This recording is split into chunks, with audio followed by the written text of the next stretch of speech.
Chris Deslandes, Oui, vous qui ne pouvez pas jouer pour gagner l'iPhone, le foot, vous en avez assez? Oui, je fais une overdose de foot. Pourtant, moi, j'aime bien. Mais j'ai l'impression d'être un diabétique dans une usine Haribo.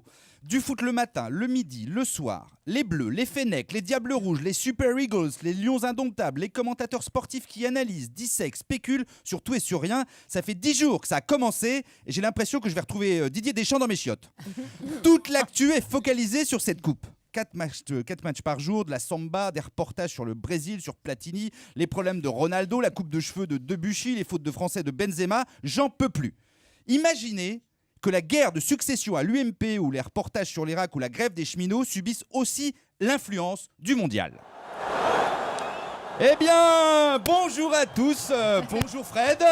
Bonjour Chris et bonjour à tous. Et bienvenue en direct du stade de Pompidou.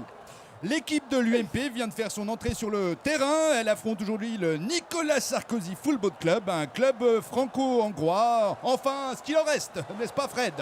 Bonjour Chris, bonjour à tous. Oui. Et c'est Xavier Bertrand qui donne le coup d'envoi. Il passe pour Bruno Le Maire toujours le maire qui perd le ballon. Ah ouais, il joue perso le maire, il joue perso. Ah là là là là, gros tacle de Hortefeux sur Fillon.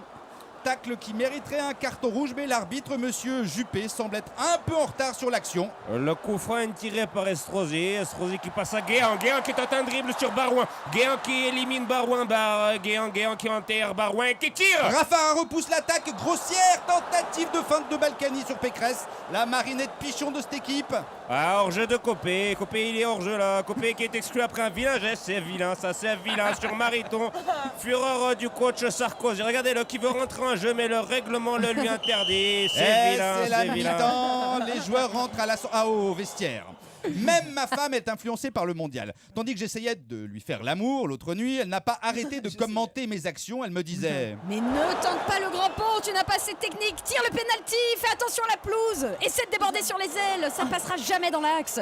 La défense est très solide. Dégage en touche et joue le match nul. Non, parce que là, tu exploses au contre-attaque. En plus, vu l'état de forme de ton équipe, mais tu tiendras jamais 90 minutes à ce rythme-là. Avouez que c'est déstabilisant. Surtout qu'après, elle m'a dit: ça m'étonnerait qu'on parte en vacances ensemble. Alors je lui ai demandé pourquoi. Elle m'a répondu que j'étais hors jeu, que c'était la fin d'un cycle et qu'elle allait constituer une équipe avec des remplaçants, une équipe plus compétitive pour l'Euro 2016 en France. Alors vivement le 13 juillet, qu'on soit débarrassé de cette coupe et qu'on puisse enfin parler du Tour de France.